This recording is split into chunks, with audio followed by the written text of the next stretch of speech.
+3 second semester ethics and value. Ethics and value रे most important 5 question discuss करवा। Ethics and value विषय हूँ कौन ना मूल्यबोध एवं उत्तम नागरिकता। ये चैप्टर एथिक्स एंड वैल्यू अच्छी। ये chapter most important 5 question discuss करवा। ये वीडियोटी उभय साइंस आर्ट्स एवं कॉमर्स पे देखिपारे जैकि आपको सेकेंड सेमिस्टर रे हेल्प कर। वीडियो डिस्क्रिप्शन को शेष पर्यटन देखूँ।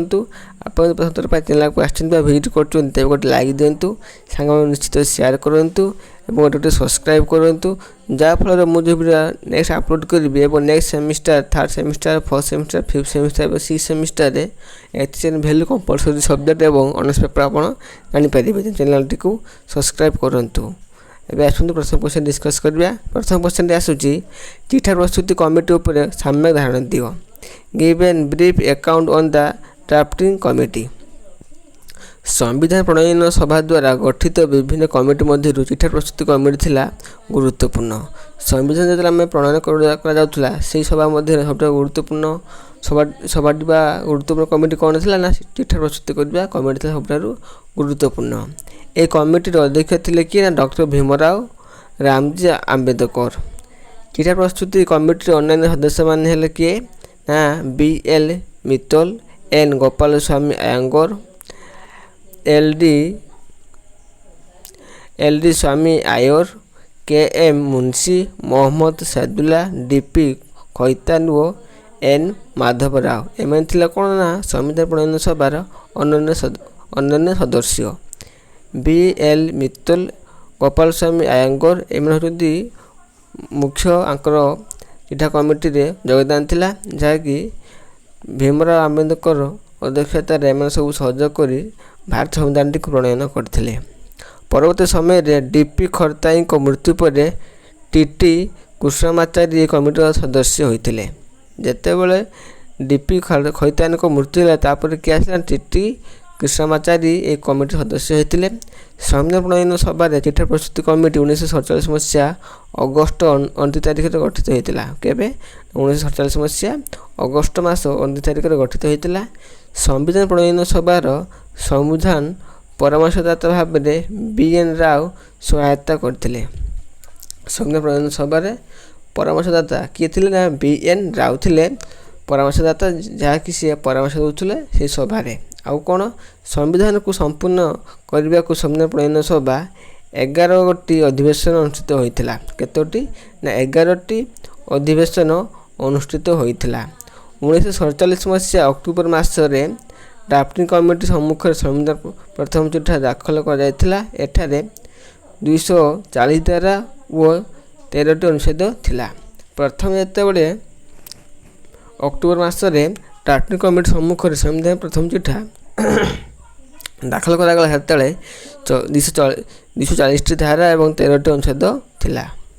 नेक्स्ट क्वेश्चन आसूची ये सब भल डिस्क्राइब करूँ। प्रथम लॉन्ग क्वेश्चन को बुझंतु एवं आप आंसर करेंगे आप भल भाव में आठ अधिक डिस्क्राइब कर लिखंतु।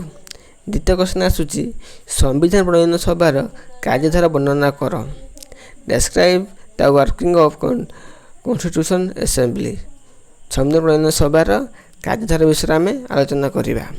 संविधान प्रणयन सभार सदस्य मान मध्य अधिकांश थिले विद्वान, आईन विशारद और विशिष्ट राजनीतिज्ञ। संविधान प्रणयन सभार क्यों मान थिले अधिकांश ना विद्वान, आईन विशारद और विशिष्ट राजनीतिज्ञ।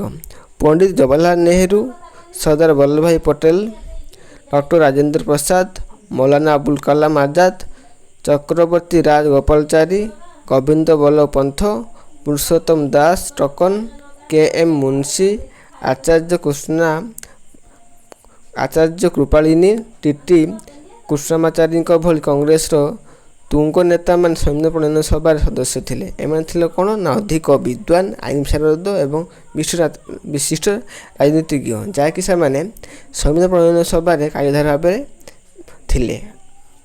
कांग्रेस दलर व्यतीत अन्य दलर विशिष्ट नेता मैंने थे सर्वपल्ली राधाकृष्ण, श्याम प्रसाद मुखर्जी जी कि कांग्रेस प्रथम सभापति थे, हृदयनाथ कुंजरू, N गोपाल स्वामी अयंगर, आलाड कृष्णस्वामी आयर, KT साहा, भीमराव ରାମଜୀ ଆମ୍ବେଦକର ଏମାନେ ଥିଲେ କ'ଣ ନା ଏମାନେ ଥିଲେ ଅନ୍ୟ ଦଳର ନେତା, ଯାହାକି ସମ୍ବିଧାନ ପ୍ରଣୟନ ସଭାରେ ମଧ୍ୟ କାର୍ଯ୍ୟଧାରା ଭାବେ ଯୋଗ ଦେଇଥିଲେ। ଆଉ କିଏ ନା ମହିଳା ସଦସ୍ୟମାନଙ୍କ ମଧ୍ୟରୁ ଶ୍ରୀମତୀ ସରୋଜିନୀ ନାଇଡୁ, ଆଉ କିଏ ନା ହଂସ ମେହେଟ୍ଟା, ଦୁର୍ଗାବାଇ ଦେଶମୁଖ ପ୍ରମୁଖ ଥିଲେ। ଏମାନେ ସବୁ ଥିଲେ କିଏ ନା ମହିଳା ସଦସ୍ୟମାନେ, ଯାହାକି ସେମାନେ ସମ୍ବିଧାନ ପ୍ରଣୟନ ସଭାରେ ମଧ୍ୟ ଯୋଗ ଦେଇଥିଲେ।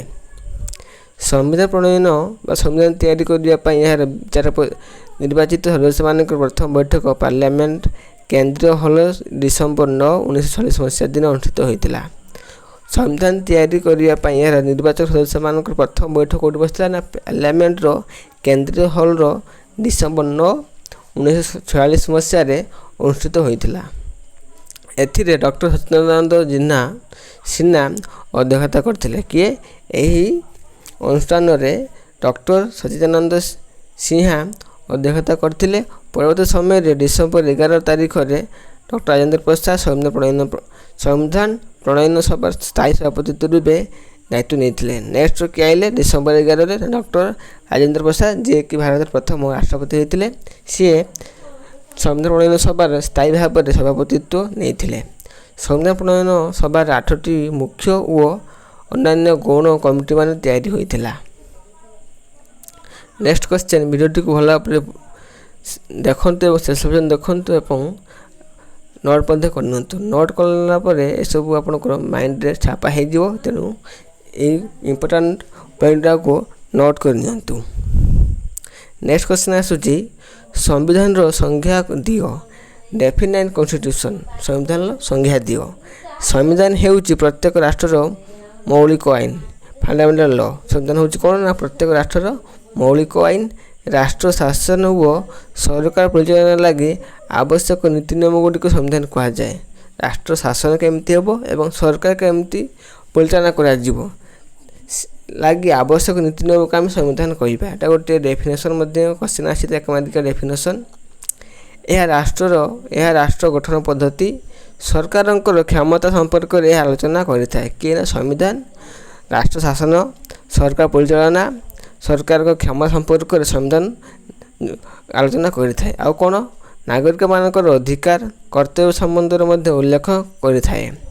ସମ୍ବିଧାନ ମଧ୍ୟରେ ସରକାରଙ୍କ କ୍ଷମତା ବୈଧୀକରଣ ହୋଇଥାଏ। ସମ୍ବିଧାନ ମାଧ୍ୟମରେ ସରକାର କ'ଣ କ୍ଷମତାର ବୈଧୀକରଣ ହୋଇଥାଏ।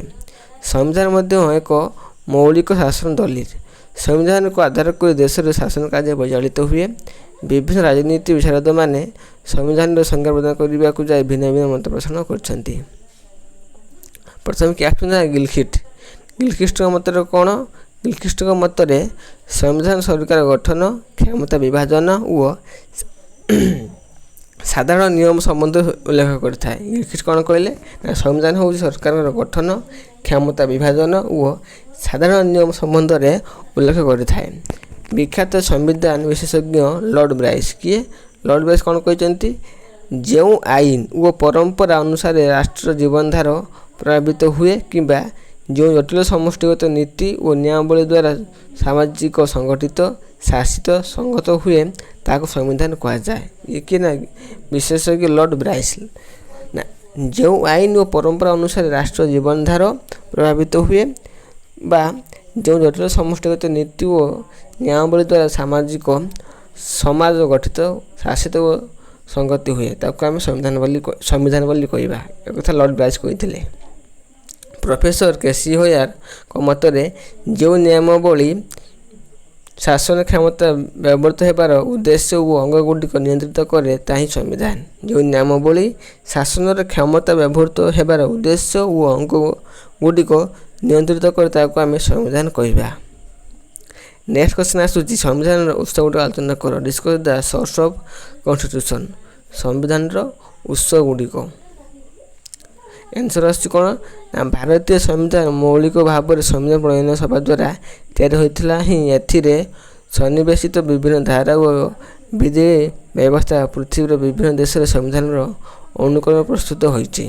କ'ଣ ନା ଭାରତୀୟ ସମ୍ବିଧାନଟା କ'ଣ ମୌଳିକ ଭାବରେ ସମ୍ବିଧାନ ପ୍ରଣୟନ ସଭା ଦ୍ୱାରା ତିଆରି ହୋଇଥିଲେ। ଏଥିରେ ସନ୍ନିବେଶିତ ବିଭିନ୍ନ ଧାରା ଓ ବିଧି ବ୍ୟବସ୍ଥା ପୃଥିବୀର ବିଭିନ୍ନ ଦେଶର ସମ୍ବିଧାନରୁ ଅନୁକରଣ ମାନେ କ'ଣ କରାଯାଇଛି ନା ବିଭିନ୍ନ ଦେଶରୁ ଦେଖାଯାଇଛି ସେମାନେ କେମିତି ତିଆରି କରିଛନ୍ତି ତାକୁ ଆମେ ଅନୁକରଣ କରି ଆମେ ମଧ୍ୟ ଆମ ସମ୍ବିଧାନରେ ଏଡ୍ କରୁଛୁ। ସଂସଦୀୟ ଶାସନ ପ୍ରଣାଳୀ କ୍ୟାବିନେଟ୍ ବ୍ୟବସ୍ଥା ଆଇନର ଶାସନ ପ୍ରଣୟନ ପଦ୍ଧତି ତଥା ବାଚସ୍ପତି କାର୍ଯ୍ୟାବଳୀ ପ୍ରଭୃତି ବ୍ରିଟିଶ ସମ୍ବିଧାନରେ ଉଦ୍ଧୃତ କରାଯାଇଛି। ଏସବୁ କ'ଣ ବ୍ରିଟିଶରୁ ଏସବୁ ଅଣାଯାଇଛି। ଭାରତୀୟ ସଂଘୀୟ ବ୍ୟବସ୍ଥା ମୌଳିକ ଅଧିକାର ଉପରାଷ୍ଟ୍ରପତିଙ୍କର କାର୍ଯ୍ୟାବଳୀ ନ୍ୟାୟିକ କ୍ଷମତା ଇତ୍ୟାଦି ଆମେରିକା ଶାସନ ବ୍ୟବସ୍ଥାକୁ ଅଣାଯାଇଛି। ଭାରତୀୟ ସଂଘୀୟ ବ୍ୟବସ୍ଥା ମୌଳିକ ଅଧିକାର ଉପରାଷ୍ଟ୍ରପତିଙ୍କ କାର୍ଯ୍ୟାବଳୀ ନ୍ୟାୟିକ କ୍ଷମତା ଏଟା ହେଉଛି ଆମେରିକା ଶାସନରୁ ଅଣାଯାଇଛି। ଆଉ ସଂସଦୀୟ ଶାସନ ପ୍ରଣାଳୀ କ୍ୟାବିନେଟ୍ ବ୍ୟବସ୍ଥା ଆଇନର ପଦ୍ଧତି ବାଚସ୍ପତି କାର୍ଯ୍ୟାବଳୀ ଏସବୁ ବ୍ରିଟିଶରୁ ଅଣାଯାଇଛି ବା ଇଂଲଣ୍ଡରୁ ଅଣାଯାଇଛି। ସେହିପରି ସମ୍ବିଧାନର ମୁଖବନ୍ଧ ଉଲ୍ଲେଖ ଅଛି ଯେ ଆମେ ଭାରତୀୟବାସୀ ମଧ୍ୟ ଆମେରିକା ସମ୍ବିଧାନରୁ ଉଦ୍ଧୃତ ବା ଅଣାଯାଇଛି। ଆଉ କ'ଣ ନା ଆୟର୍ଲାଣ୍ଡର ସମ୍ବିଧାନରୁ ରାଷ୍ଟ୍ରୀୟ ନିର୍ଦ୍ଦେଶାବଳୀ ଅଧ୍ୟାୟ ଓ ରାଜ୍ୟସଭାକୁ ମନୋନୀତ ହେଉଥିବା 12 ଜଣ ସଦସ୍ୟ ବ୍ୟବସ୍ଥା ବିଷୟରେ ଆସିଅଛି। ଆୟର୍ଲାଣ୍ଡରୁ କ'ଣ ନା ରାଷ୍ଟ୍ରୀୟ ନିର୍ଦ୍ଦେଶାବଳୀ ଅଧ୍ୟାୟ ଆଉ କ'ଣ ରାଜ୍ୟସଭାକୁ ମନୋନୀତ ହେଉଥିବା 12 ଜଣ ସଦସ୍ୟ ବ୍ୟବସ୍ଥା ଅଣାଯାଇଛି। ଭାରତୀୟ ସମ୍ବିଧାନର ଜରୁରୀକାଳୀନ ପରିସ୍ଥିତି ସଂକ୍ରାନ୍ତୀୟ ବିଧି ବ୍ୟବସ୍ଥା ଜର୍ମାନୀ ଦେଶରୁ ସମ୍ବିଧାନ ଗ୍ରହଣ କରାଯାଇଛି। ଭାରତରେ ଯେଉଁ ଏମର୍ଜେନ୍ସି ଅଛି ସେସବୁ କେଉଁଠୁ ଅଣାଯାଇଛି ନା ଜର୍ମାନୀ ଦେଶରୁ ସମ୍ବିଧାନରୁ ଗ୍ରହଣ କରାଯାଇଛି।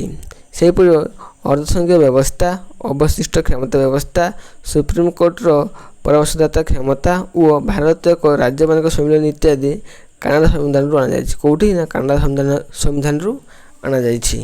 ଏହା ଥିଲା ଆପଣଙ୍କର ସେକେଣ୍ଡ ସେମିଷ୍ଟର ଏଥିସିଆନ୍ ଭ୍ୟାଲୁର ମୋଷ୍ଟ ଇମ୍ପୋର୍ଟାଣ୍ଟ 4ଟି ମୁଁ ଲଙ୍ଗ କ୍ୱେଶ୍ଚନ୍ ଡିସ୍କସ୍ କଲି। ଯାହାକି ଏଗୁଡ଼ିକ ହେଉଛି ଆପଣଙ୍କର 5 ମାର୍କିଆ ବିଶିଷ୍ଟ କ୍ୱେଶ୍ଚନ୍। ତେଣୁ ମୁଁ ପୁଣି ଥରେ କହି ରଖୁଛି ଏପରି ଭିଡ଼ିଓ ପାଇବା ପାଇଁ ଗୋଟିଏ ଲାଇକ୍ ଦିଅନ୍ତୁ, ସାଙ୍ଗମାନଙ୍କୁ ନିଶ୍ଚିତ ଭାବେ ଭିଡ଼ିଓଟିକୁ ସେୟାର କରନ୍ତୁ। ଧନ୍ୟବାଦ।